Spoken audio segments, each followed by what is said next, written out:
எல்லோருக்கும் வணக்கம். இது உங்கள் study with Darshini YouTube channel. நம்ம இந்த வீடியோவில் ஏப்ரல் 18ஆம் தேதிக்கான கரண்ட் அஃபேர்ஸ் பார்க்க போகிறோம்.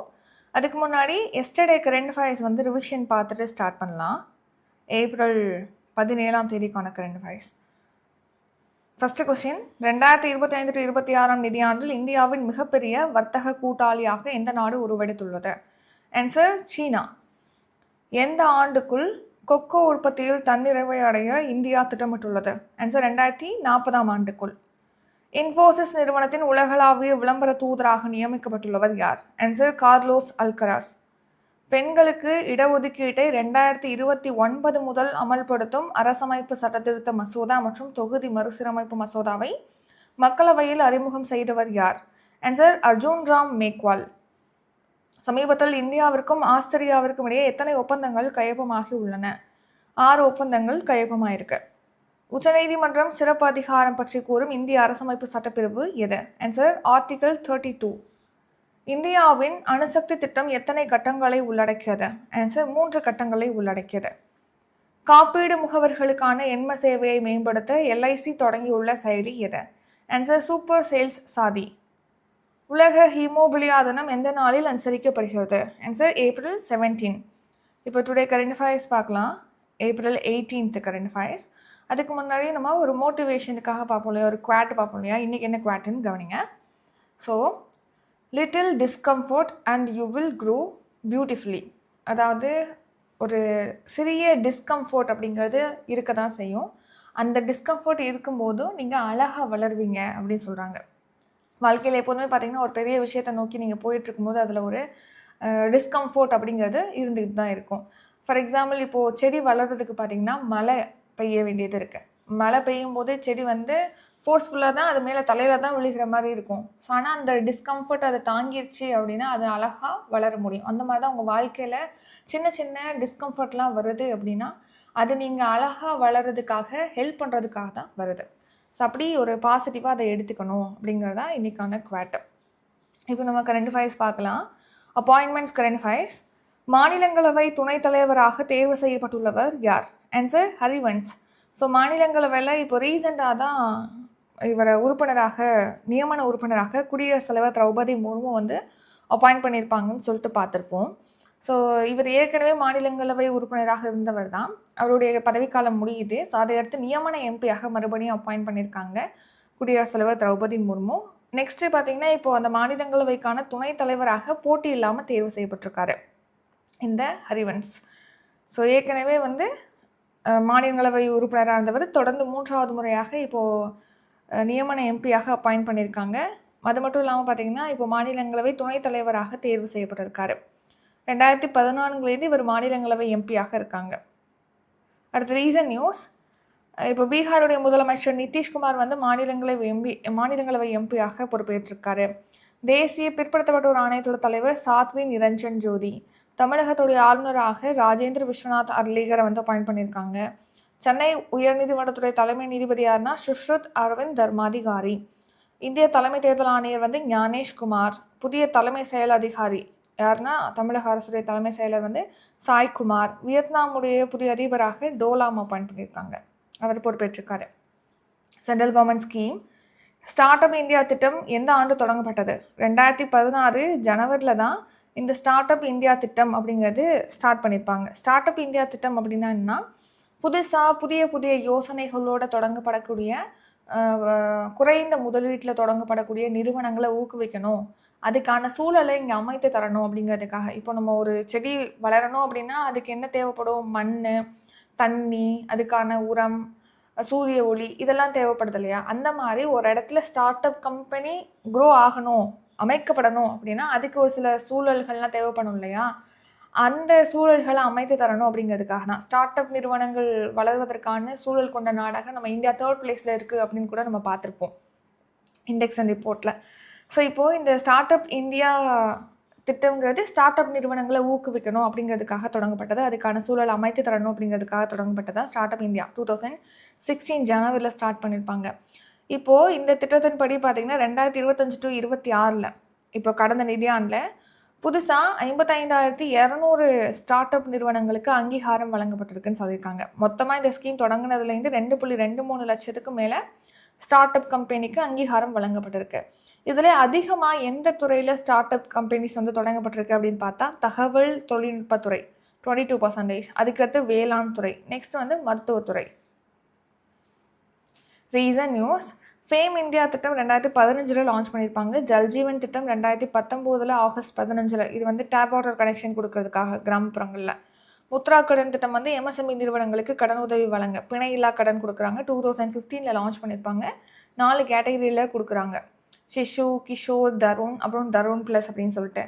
ஆயுஷ்மான் பாரத் இலவச மருத்துவ காப்பீடு திட்டம் 2018 லான்ச் பண்ணியிருப்பாங்க. ஒரு குடும்பத்துக்கு 5 லட்சம் ரூபாய் வரைக்கும் இலவச காப்பீடு வழங்கணுங்கிறதுக்காக.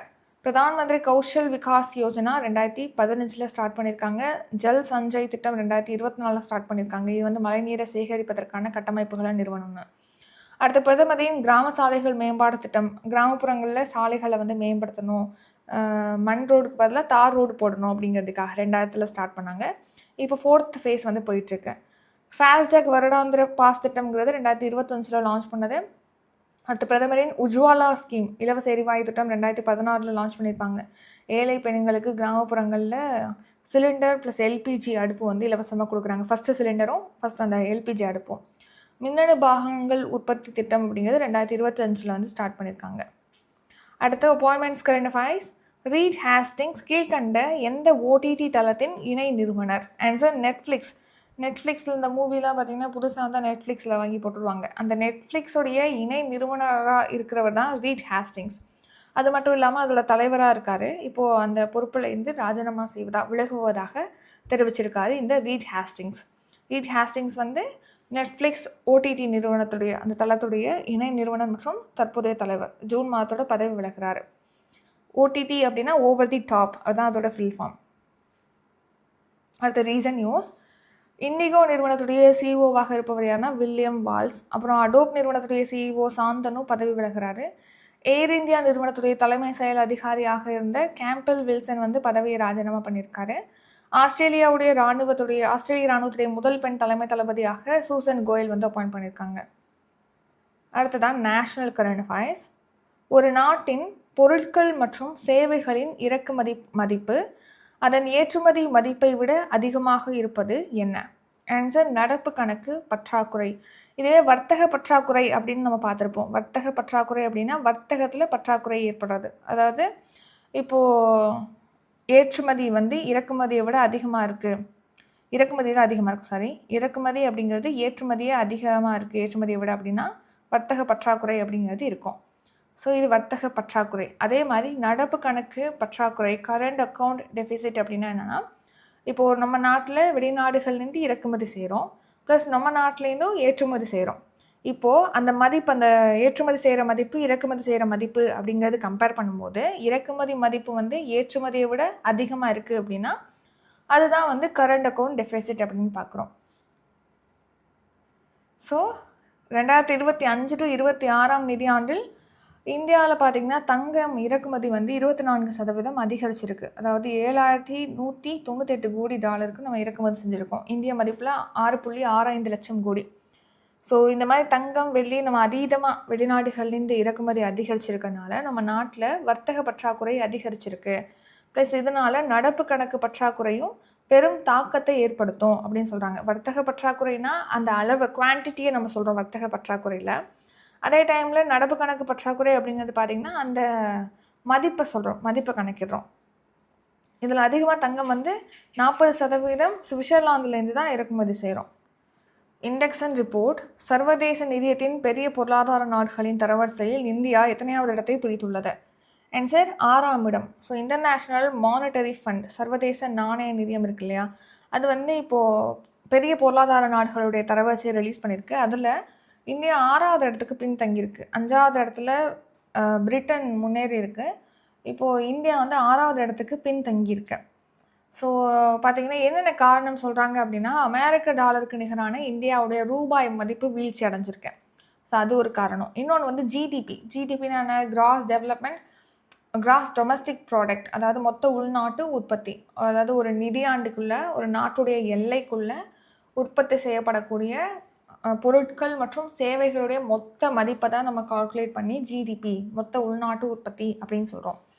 அந்த ஜிடிபி அப்படிங்கிறது எதை பேஸ் பண்ணி இதுக்கு முன்னாடி க்ரோத்தை வந்து கணக்கிட்டாங்க அப்படின்னா 2011 to 12 நம்ம எவ்வளோ ஜிடிபி க்ரோத் இருந்துச்சு, அதோடு ஒப்பிடும்போது இந்த வருஷம் நம்ம எவ்வளோ க்ரோத் எட்டியிருக்கோம். அந்த மாதிரி தான் 2011 to 12 பேஸ் இயராக வச்சுருந்தாங்க. இப்போ என்ன பண்ணிட்டாங்கன்னா 2022 to 23 பேஸ் இயராக மாற்றிட்டாங்க. ஸோ அதனால கூட இது ரிடியூஸ் ஆகிருக்கு ஜிடிபி அப்படின்னு சொல்லி தெரிவிச்சிருக்காங்க. இந்த காரணங்களால் இந்தியா ஓரிடம் பின்தங்கியிருக்கு, ஒரு பிளேஸ் வந்து ஒரு ஸ்டெப் வந்து கீழே இறங்கியிருக்கு 6வது இடத்துக்குன்னு சொல்லியிருக்காங்க. இந்தியாவுடைய ஜிடிபி அப்படின்னு பார்க்கும்போது 2024 ஐஎம்எஃப் தரவுகள் படி 3.76 ட்ரில்லியன், 2025 3.92 ட்ரில்லியன் அமெரிக்க டாலராக அதிகரிச்சிருக்கு. டாலருக்கு நிகரான இந்தியாவுடைய ரூபாய் மதிப்பு பார்த்திங்கன்னா 2025 ஒரு டாலருக்கு இந்திய ரூபாய் மதிப்பு 88.48 குறைஞ்சிருக்கு. அடுத்து 2026 92.59 ரூபாய். ஒரு டாலர் அவங்க கொடுக்குறாங்கன்னா நம்ம எவ்வளோ இந்திய ரூபாயில் கொடுக்கணும், 92.59 ரூபாய் வந்து கொடுக்கணும். கிட்டத்தட்ட 100 ரூபாய் கிட்ட கொடுக்குற மாதிரி இருக்கு ஒரு டாலருக்கு. அடுத்து 2031 இந்தியா ஜெர்மனியை பின்னுக்கு தள்ளி 3வது இடத்துக்கு செல்லும் அப்படிங்கிற மாதிரியும் தெரிவிச்சிருக்காங்க. ரீசன் நியூஸ் 2025 ஊழல் மிகுந்த நாடுகள் தரவரிசையில் 91வது இடத்துல இந்தியா இருக்கு. அடுத்து உலகளாவிய ஆராய்ச்சி மேம்பாட்டு செலவினங்களில் இந்தியா வந்து 7th பிளேஸு. உலகிலே அதிக பருமனான குழந்தைகளோட எண்ணிக்கையில் 2வது இடத்துல இருக்குது இந்தியா. மகிழ்ச்சிகரமான நாடுகள் தரவரிசையில் 116வது இடம். பயங்கரவாத பட்டியலில் 13வது இடம். காற்றுத்தர அறிக்கையில் உலக அளவில் மாசுபட்ட நாடுகளாக 6வது இடத்துல இந்தியா இருக்குது. கச்சா எண்ணெய் சுத்திகரிப்பில் 4வது பெரிய நாடாக இந்தியா இருக்குது. மருந்துகள் உற்பத்தியில் 3வது பெரிய நாடாக இருக்குது. அடுத்து அவார்ட்ஸ் அண்ட் ரெகக்னைசேஷன். உலகளாவிய இயற்கை நிதியத்தின் தேசிய விருது யாருக்கு வழங்கப்பட்டுள்ளது? ஆன்சர் என் அலீம் யூசுப். இவர் வந்து கேரளாவை சேர்ந்தவர். ஸோ இவர் இப்போ என்னென்னா, இப்போது இன்வேசிவாக இருக்கக்கூடிய அந்த தாவரங்கள்லாம் இருக்கும் இல்லையா, அதை கண்டுபிடிக்கிறதுக்காக இப்போது ஒரு செயலியை உருவாக்கியிருக்காரு, செயலியை இன்ட்ரடியூஸ் பண்ணியிருக்காரு. ஸோ அந்த செயலியை உருவாக்குனதுக்காக இவரை பாராட்டும் வகையில் உலகளாவிய இயற்கை நிதியத்துடைய தேசிய விருது அப்படிங்கிறது இவருக்கு கொடுத்துருக்காங்க. ஆசிம் அலீஃப் அப்படிங்கிறவருக்கு. இவர் கேரளாவை சேர்ந்தவர்.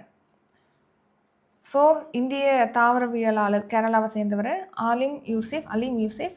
ஸோ இவர் ஆக்கிரமிப்பு தாவரங்கள், அதாவது இன்வேசிவ் பிளான்ட் ஸ்பீசிஸ் இருக்கும் இல்லையா, இப்போ ஒரு தாவரத்தை வச்சோம் அப்படின்னா பக்கத்தில் உள்ள எதுவுமே வளர முடியாது, அந்த மாதிரி இது இன்வேசிவாக இருக்கும். அந்த தாவரங்களில் கண்டறிவதற்காக நியோஃபைட் ஐடி அப்படிங்கிற செயலியை இவர் உருவாக்கியிருக்காரு. Recent news.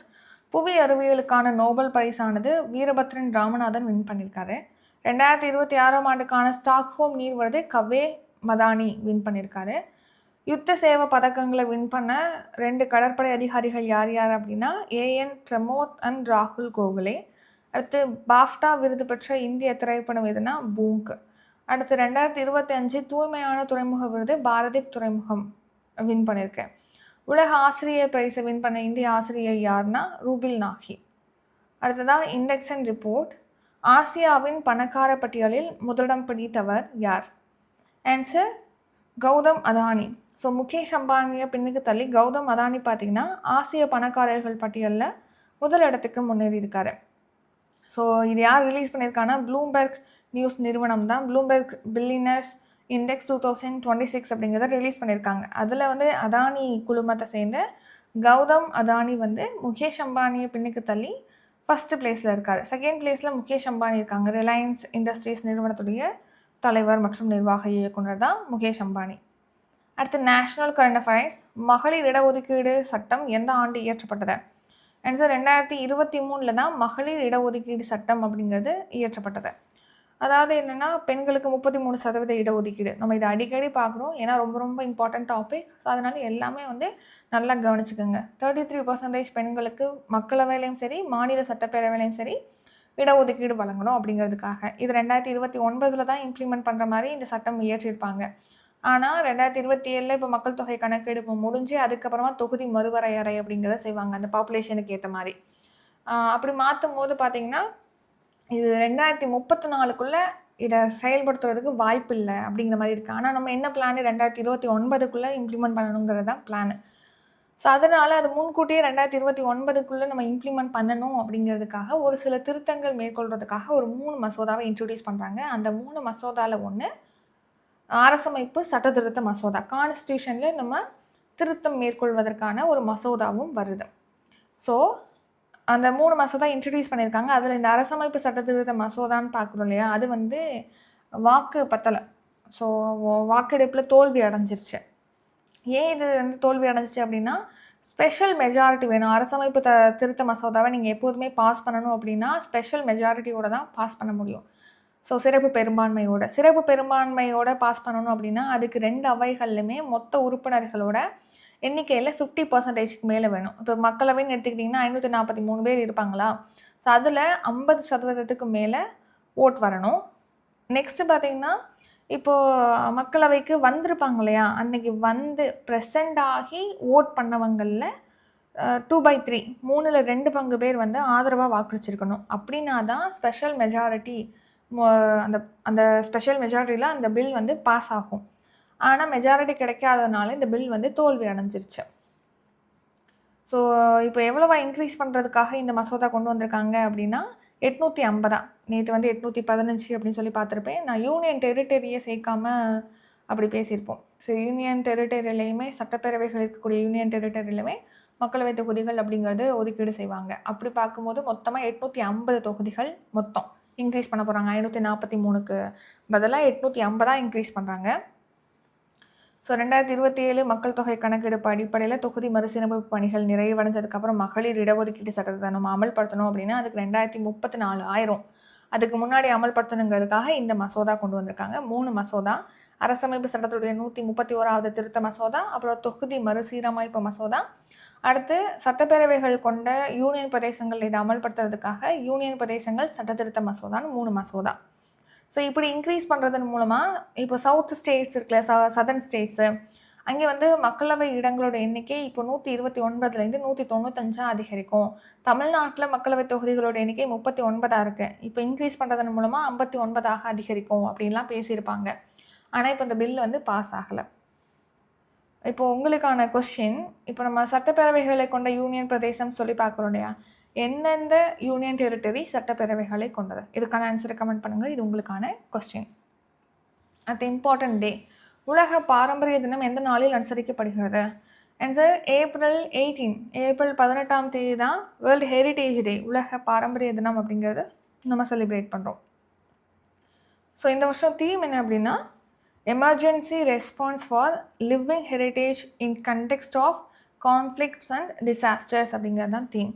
ஸோ பார்த்திங்கன்னா இந்த தினம் வந்து இப்போ நம்ம பல்வேறு பழமையான கட்டிடங்கள், முக்கியத்துவம் வாய்ந்த விஷயங்கள்லாம் நம்ம பார்க்குறோம். அதெல்லாம் பாதுகாக்கணும், அதோடைய முக்கியத்துவம் குறித்து விழிப்புணர்வு ஏற்படுத்துறதுக்காக இந்த டே செலிப்ரேட் பண்ணுறோம். அடுத்து finally today current affairs revision வந்து பார்க்கலாம். அதுக்கு முன்னாடி நம்ம சேனலில் டெஸ்ட் பேட்ச் வந்து ஸ்டார்ட் ஆகுது. Tamil test batch, GS test batch, அப்புறம் PC test batch, current affairs test batch இதெல்லாமே ஸ்டார்ட் ஆகுது. இதை பற்றி டீட்டெயிலாம் டிஸ்கிரிப்ஷனில் இருக்குது, செக் பண்ணி பார்த்துக்கோங்க. இதில் தமிழ் பேட்ச் தான் வந்து இப்போ ஃபஸ்ட்டு ஸ்டார்ட் ஆக போகுது. ஏப்ரல் 25 வந்து ஸ்டார்ட் ஆகும். ஜிஎஸ் பேட்ச் வந்து மே 3 ஸ்டார்ட் ஆகும். பிசி பேட்ச் வந்து மே 9. அடுத்து கரண்ட் அஃபேர்ஸ் டெஸ்ட் பேட்ச் வந்து மே மந்தில் ஸ்டார்ட் ஆகுது 7 இதை பற்றி டீட்டெயில் டிஸ்கிரிப்ஷனில் இருக்குது. டவுட் இருக்கவங்க கால் பண்ணி கேட்கலாம் அல்லது வாட்ஸ்அப்பில் மெசேஜ் பண்ணலாம். ரிவிஷன் பார்க்கலாம். மாநிலங்களவையின் துணைத் தலைவராக தேர்வு செய்யப்பட்டுள்ளவர் யார்? Answer Harivansh. Start up India திட்டம் எந்த ஆண்டு தொடங்கப்பட்டது? 2016 ரீட் ஹேஸ்டிங்ஸ் கீழ்கண்ட எந்த ஓடிடி தளத்தின் இணை நிறுவனர்? Answer Netflix. ஒரு நாட்டின் பொருட்கள் மற்றும் சேவைகளின் இறக்குமதி மதிப்பு அதன் ஏற்றுமதியை விட அதிகமாக இருப்பது என்ன? ஆன்சர் நடப்பு கணக்கு பற்றாக்குறை. சர்வதேச நிதியத்தின் பெரிய பொருளாதார நாடுகளின் தரவரிசையில் இந்தியா எத்தனையாவது இடத்தை பிடித்துள்ளது? 6ஆம் இடம். உலகளாவிய இயற்கை நிதியத்தின் தேசிய விருது யாருக்கு அறிவிக்கப்பட்டுள்ளது? ஆன்சர் என் அலிம் யூசுப்.